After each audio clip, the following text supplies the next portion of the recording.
Hujambo mtazamaji mahali popote ulipo, karibu kwenye makala ya dunia wiki hii siku ya leo. Bila shaka ni makala ambayo yanaangazia taarifa za kimataifa, na leo hii tumekuandalia taarifa lukuki kutoka kila pembe kote ulimwenguni kwa ushirikiano wa shirika la utangazaji nchini KBC na shirika la Xinhua kutoka China. Kama ilivyo ada mtazamaji, tumekuandalia taarifa nyingi kutoka kote duniani, ikiwemo taarifa kuhusiana na jamii ya Kichina kote ulimwenguni ambayo iliadhimisha mwaka mpya wa Kichina wa farasi. Kadhalika, Rais Donald Trump wa Marekani atangaza mashauriano zaidi kuhusu Iran, huku kiongozi mkuu wa kidini wa Iran akitoa wito wa umoja wa kitaifa. China yatekeleza miradi mbalimbali ya maendeleo kote duniani. Hayo na mengineyo ni kwenye makala haya ya takriban dakika 30 dunia wiki hii.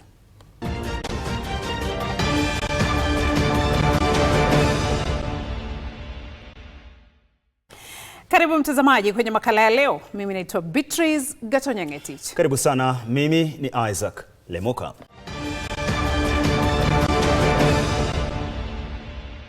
Karibu mtazamaji.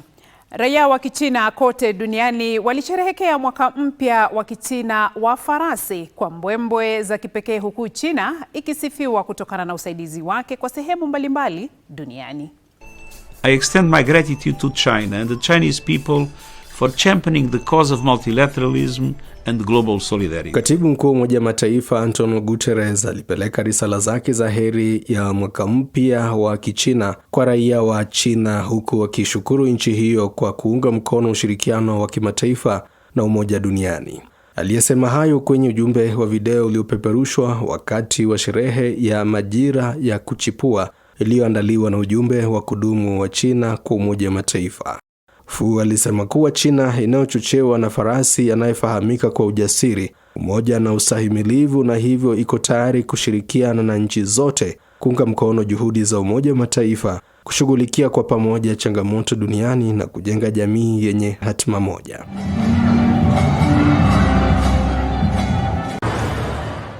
Nadhifa ya kuadhimisha mwaka mpya wa Kichina na kufungwa kwa msimu wa utamaduni wa utalii baina ya China na Kenya wa mwaka 2025 iliandaliwa jijini Nairobi na kuhudhuriwa na maafisa, wabunge, wajumbe na wasomi, ambapo balozi wa China nchini Kenya Guo Haiyan alisema kuwa kufuatia kuendelea kwa utandawazi, sherehe ya majira ya kuchipua imekuwa sherehe ya kitamaduni kote duniani. Kadhalika, milo ya kitamaduni ya Kichina, muziki na ngoma zilishamiri wakati wa sherehe za mwaka mpya wa Kichina zilizoandaliwa jijini Nairobi na kuwaleta pamoja wa Kenya na wa China katika kudhihirisha uhusiano dhabiti baina ya nchi hizi mbili.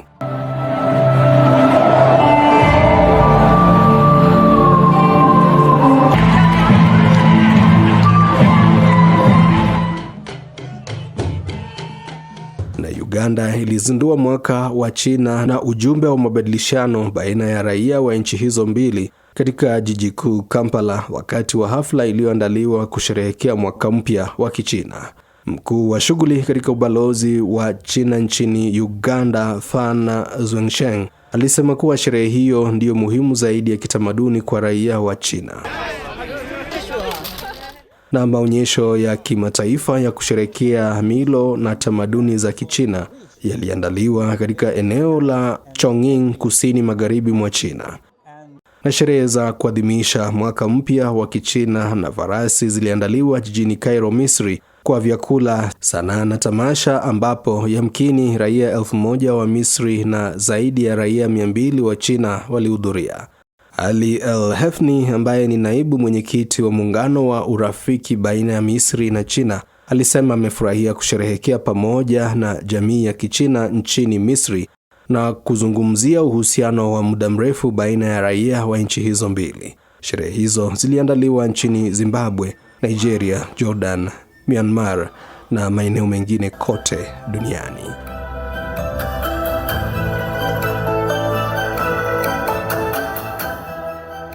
Rais Donald Trump wa Marekani alisema kuwa utawala wake utaandaa mashauriano na Iran hivi karibuni, baada ya kuandaa mashauriano yasiyo ya moja kwa moja na Iran huko Oman, huku taharuki ikitanda.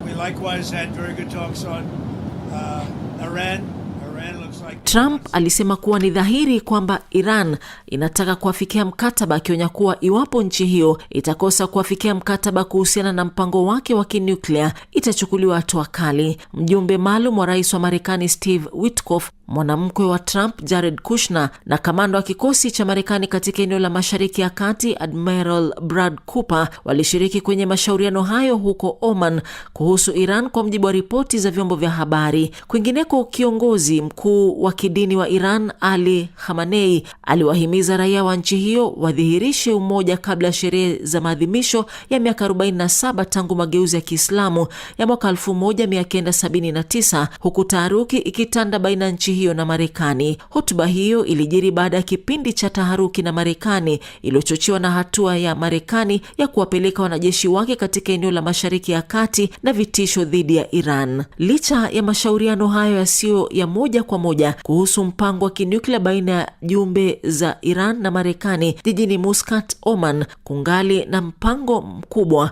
na hivyo kutatiza uwezekano wa kuafikia mkataba. Khamenei alieleza imani yake kwamba maadhimisho ya mwaka huu yatazifanya nchi, serikali na mamlaka kudhihirisha umoja wa raia wa Iran. Mageuzi ya Kiislamu ya mwaka 1979 yalibadili Iran kutoka kwa ufalme unaounga mkono mataifa magharibi na kuwa jamhuri ya Kiislamu wakiongozwa na Ayatollah Ruhollah Khomeini. Muungano wa viongozi wa kidini, wanafunzi, wanaharakati wasio wa kidini walimngatua Shah Mohammad Reza Pahlavi aliyeungwa mkono na Marekani. Iran na Marekani zilikatiza uhusiano wa kidiplomasia mwaka 1980 baada ya raia wa Iran kuteka ubalozi wa Marekani jijini Tehran. Wakati huo huo, Ali Khamenei alikubali kuwasamehe au kubadili masharti ya vifungo vya wafungwa 2108, ingawa idadi hiyo haijumuishi wale waliohusika kwenye maandamano ya hivi majuzi, kwa mjibu wa Wizara ya Sheria. Msamaha huo ulitolewa kuadhimisha sikukuu muhimu ya kidini na pia miaka 47 tangu mageuzi hayo ya Kiislamu.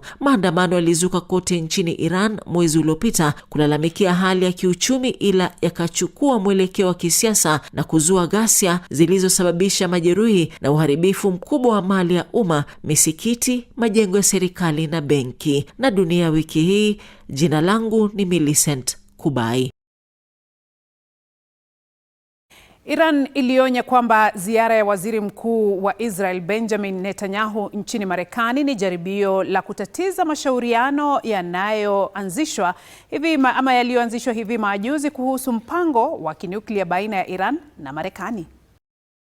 Netanyahu alifanya ziara nchini Marekani kukutana na Rais Donald Trump katika juhudi za kumshinikiza achukue msimamo mkali zaidi kuhusiana na uwezo wa Iran wa makombora kwenye mashauriano yajayo. Huo ulikuwa mkutano wa 7 baina ya Netanyahu na Trump tangu waliporejea wadhifani, ukiwemo ule uliofanyika jijini Yerusalemu mwezi Oktoba mwaka uliopita baada ya Trump kutangaza kusitishwa kwa vita huko Gaza. Afisi ya Netanyahu hivi majuzi ilisema kuwa waziri huyo mkuu atatetea maoni kwamba mashauriano yoyote na Iran ni sharti yashughulikie mpango wa makombora na shughuli za kanda hiyo, wala sio tu masuala yanayohusiana na nuklia. Kufuatia ziara hiyo ya Netanyahu nchini Marekani, hatibu ya wizara ya mashauriano ya nchi ya kigeni wa Iran, Ismaili Bagei, kwenye mkutano wake wa kila wiki na wanahabari,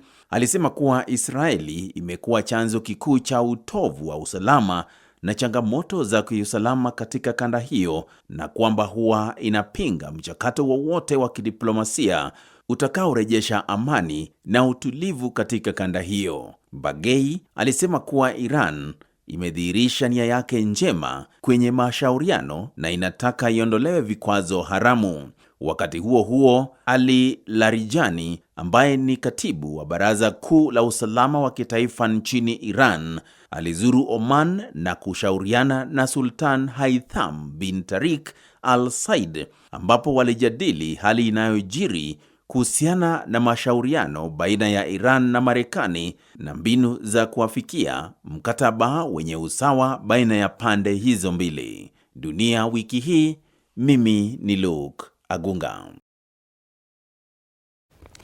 Na Rais Donald Trump wa Marekani alitoa wito wa kubadilishwa kwa mkataba mpya kuhusu kupunguza zana za kinyuklia uliotiwa saini baina ya Marekani na Urusi na badala yake kuafikia mkataba wa kisiasa. Trump alisema kuwa wataalamu wa kinuklia wanafaa kuratibu mkataba mpya wa kisasa ulioimarishwa na utakaodumu kwa muda mrefu. Vilevile alisema kwamba hataongeza muda wa utekelezaji wa mkataba huo ulioafikiwa wakati wa utawala wa aliyekuwa rais wa Marekani Barack Obama, mkataba ambao ulifikia kikomo juma lililopita, ambapo aliukosoa akisema kuwa hakukuwa na mashauriano kabambe na Marekani na kwamba unakiukwa. Alisema kuwa Marekani na Urusi zitaendelea kushauriana kuhusiana na swala hilo. Katibu mkuu wa Umoja wa Mataifa Antonio Guterres alionya kuwa kikomo cha mkataba huo ni changamoto kubwa kwa amani na usalama duniani.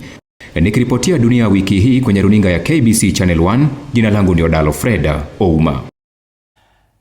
Mwanasheria mkuu wa Marekani Pam Bondi alitangaza kwamba shirika la FBI lilimkamata mhusika mmoja mkuu kwenye shambulizi katika ubalozi mdogo wa Marekani huko Benghazi nchini Libya mwaka 2012. Raia wanne wa Marekani akiwemo aliyekuwa balozi wa Marekani nchini Libya wakati huo Christopher Stevens.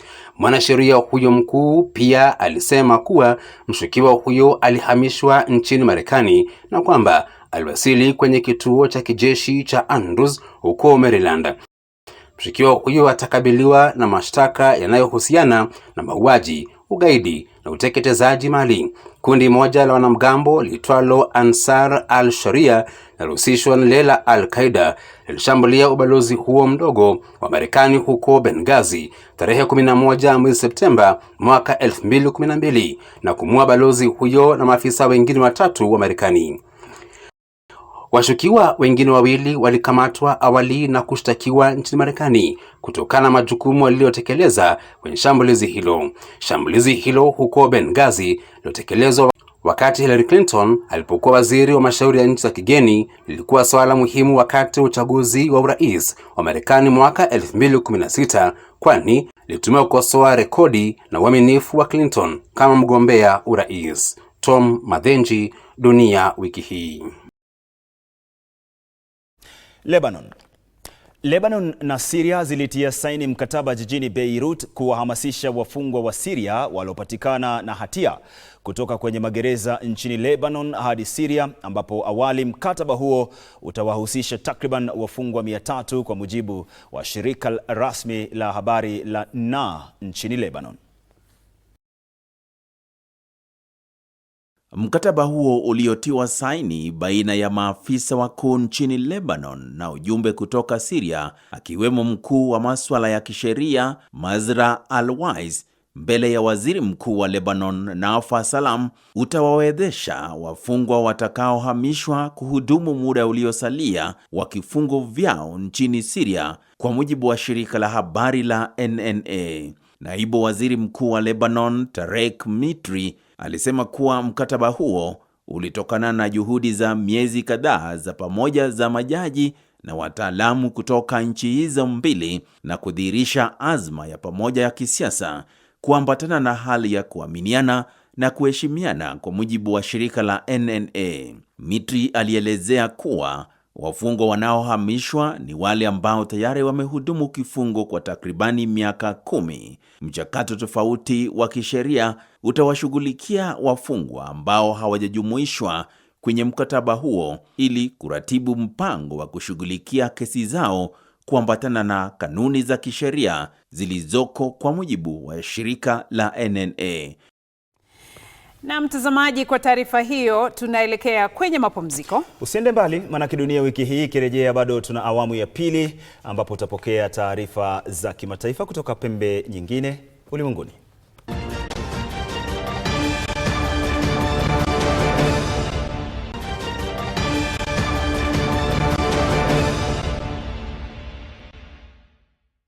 Unatizama KBC Channel 1 TV yako pendwa. Na makala hewani ni Dunia Wiki Hii. Karibu kwenye awamu ya pili.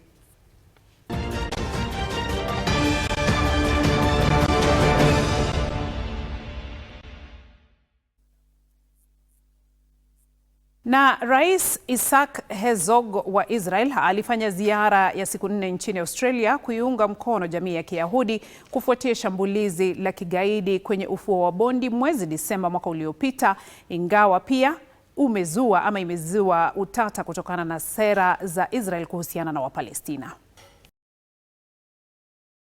Kwenye taarifa, Herzog alisema kuwa atazuru jamii za Kiyahudi kote nchini Australia kudhihirisha umoja na kuipa nguvu jamii hiyo baada ya shambulizi hilo, kwa mujibu wa shirika la utangazaji nchini Australia ABC. Herzog aliyealikwa na gavana mkuu aliye pia waziri mkuu wa Australia alihudhuria hafla kuu za jamii hiyo na viongozi wa jamii ya Kiyahudi nchini Australia na kukutana na wanasiasa wakuu. Wakati huo huo, ziara hiyo ya Herzog ilipingwa vikali na baadhi ya makundi na raia wa Australia kuhusiana na sera na vitendo vya Israel dhidi ya Wapalestina. Zaidi ya Wayahudi 1000 nchini Australia walitia saini barua iliyosema kuwa Herzog hajakaribishwa humo. Maandamano yalifanyika katika miji kadhaa nchini Australia ikiwemo Sydney, Canberra na Melbourne ambayo Herzog alizuru. Waandamanaji hao walisema kuwa Wapalestina wana haki ya kuishi katika taifa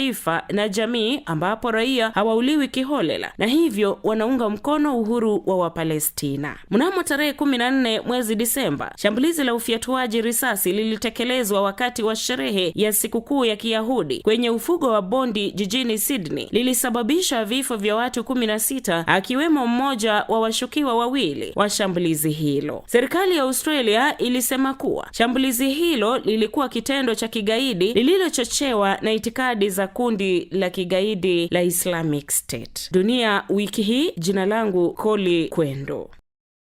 Yamkini watu 31 waliaga dunia huku wengine takriban 170 wakijeruhiwa kufuatia mlipuko kwenye msikiti moja wakati wa maombi ya Ijumaa katika jiji kuu la Pakistan, Islamabad, kwa mujibu wa maafisa wa polisi na serikali.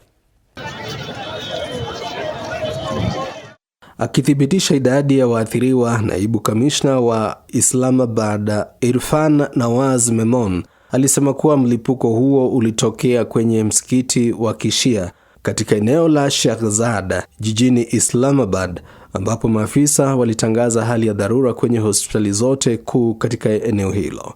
Alisema kuwa majeruhi walitibiwa kwenye hospitali jijini Islamabad na katika jiji lililo karibu la Rawalpindi, na kwamba huenda idadi ya walioaga dunia ikaongezeka kwani majeruhi kadhaa walikuwa katika hali mahututi. Kufuatia mlipuko huo, maafisa wa polisi na makundi ya waokoaji yalifunga eneo hilo na kuanzisha juhudi za kuwatafuta waathiriwa, huku maafisa wa usalama wakichunguza chanzo cha mlipuko huo. Kulingana na wale walioshuhudia kisa hicho, mlipuaji bomu wa kujitolea mhanga Kufa alijilipua baada ya kusimamishwa kwenye lango la msikiti huo, ambapo watu waliaga dunia na wengine kujeruhiwa, huku msikiti huo na majengo yaliyo karibu yakiharibiwa.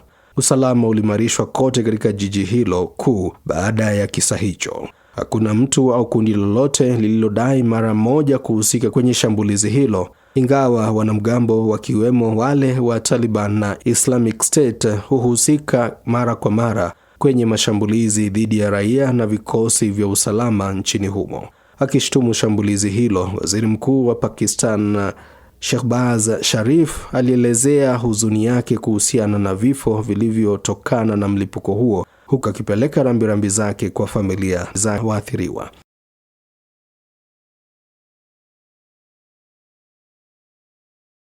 Na jiji kuu la Sudan, Khartoum, liliandaa sherehe yake ya kwanza ya maua katika muda wa takriban miaka mitatu, hii ikiwa ni ishara ya kurejea kwa shughuli za kawaida kwenye jiji hilo lililoathirika kutokana na vita.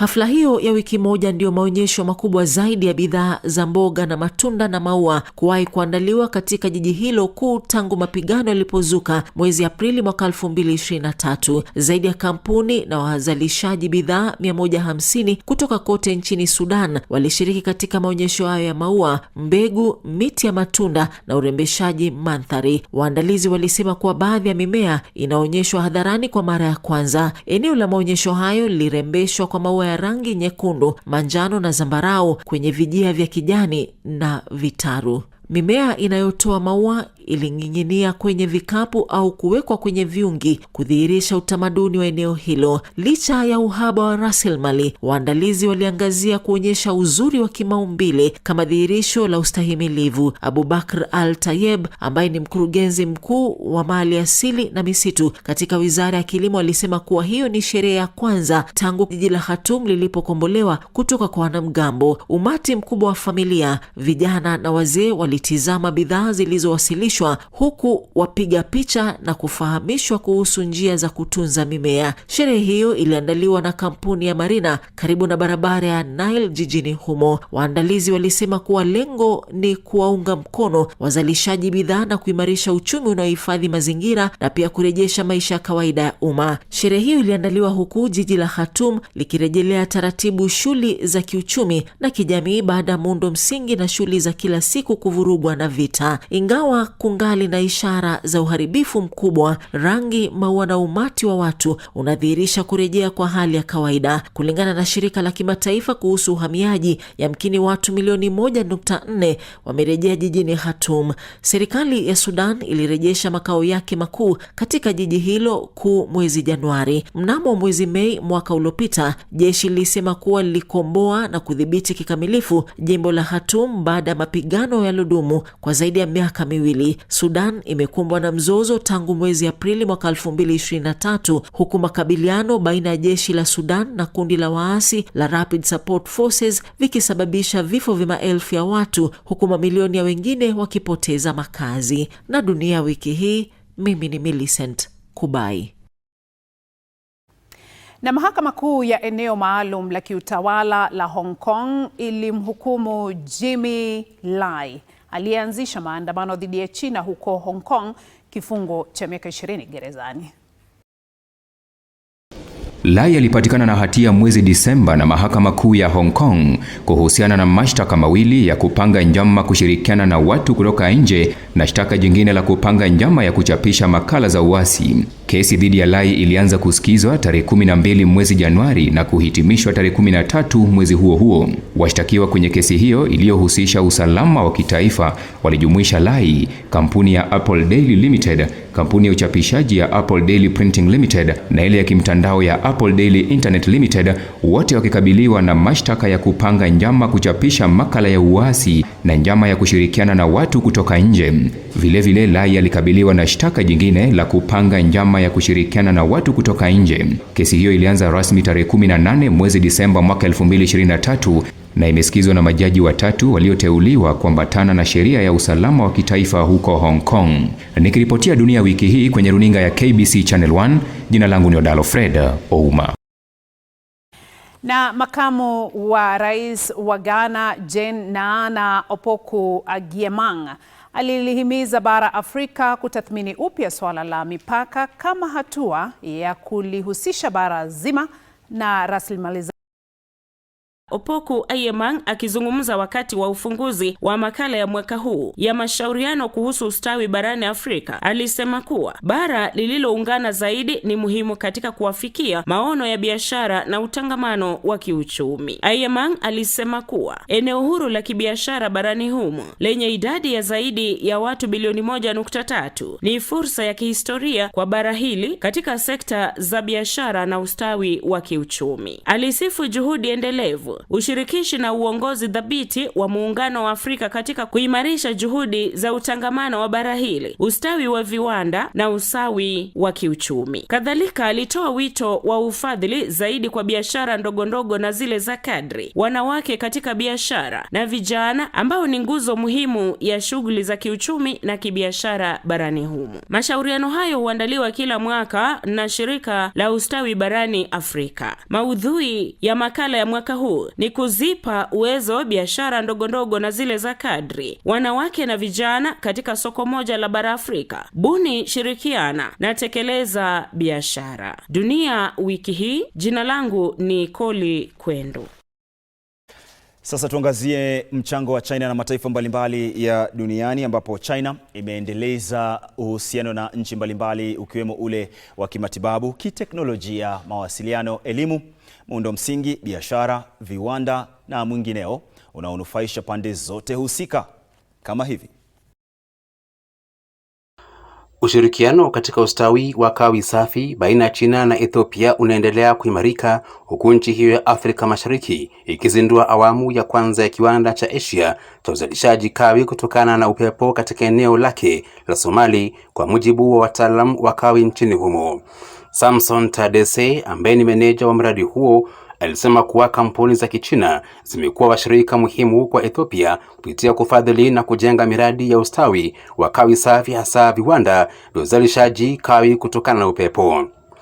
Mradi huo uliozinduliwa mwaka 2017 utakuwa na uwezo wa kuzalisha megawati 120, ambapo tayari megawati 80 za awamu ya kwanza tayari zimeunganishwa kwenye hifadhi ya kitaifa, na utakapokamilika utakuwa na mitambo 48 ambayo tayari mitambo 32 tayari inatumika, na kila moja unazalisha megawati 2.5 za umeme. Na nchi za Kiafrika zimetumia mtaji na utaalamu wa kampuni za Kichina katika kuimarisha matumizi ya kawi safi, ikiwemo ile itokanayo na jua, mvuke wa ardhini na upepo, kwa mujibu wa maafisa wakuu wa sekta hiyo wakati wa kongamano iliyoandaliwa jijini Nairobi. Kampuni kadhaa za Kichina za kawi safi zilishiriki kwenye hafla hiyo ya siku 2, ambayo ndiyo maonyesho na kongamano kubwa zaidi la kawi tokanayo na jua katika kanda ya Afrika Mashariki. Na afisa mkuu wa benki ya Standard Chartered, Bill Winters, alielezea imani yake katika uthabiti wa kiuchumi wa China, akisema benki hiyo iko tayari kutumia fursa mpya na kuimarisha uwekezaji katika soko la Kichina. Na uwekezaji wa China katika sekta ya uchimbaji madini nchini Botswana umeimarika uchumi wa nchi hiyo ya kusini mwa Afrika, kwa mujibu wa waziri wa madini na kawi nchini Botswana, Bogolo Kenawendo. Balozi wa China nchini Botswana, Fan Yong, alisema kuwa mradi wa timbo wa madini ya Kolmachu kaskazini magharibi mwa Botswana umekuwa uwekezaji mkubwa zaidi wa China nchini humo. Mradi huo ulikamilishwa na kuanzisha shughuli zake mwezi Juni mwaka 2021, ambapo unazalisha zaidi ya tani 60,000 za madini ya shaba nyekundu na shaba kwa mwaka. Na kongamano la 3 la kibiashara la Kichina na Uturuki liliandaliwa jijini Istanbul, likuleta pamoja zaidi ya wawakilishi 300 wa taasisi za serikali, vyama vya kibiashara na kampuni kutoka nchi hizo mbili kutafuta mbinu mpya za kuleta ukuaji wa kibiashara na ushirikiano.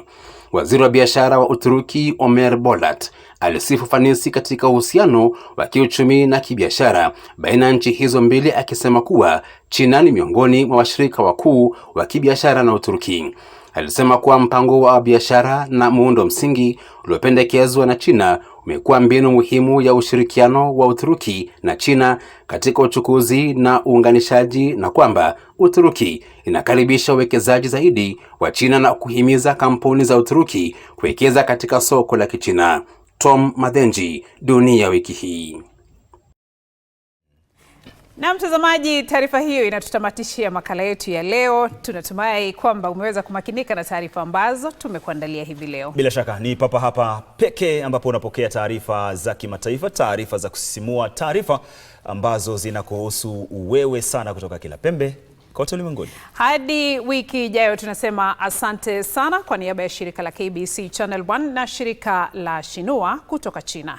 Na kutakia wikendi njema. Mimi naitwa Beatrice Gatonyengetich. Kwa niaba ya wote walioshiriki, hadi wiki ijayo muda na wasaa kama wa leo, mimi ni Isaac Lemoka.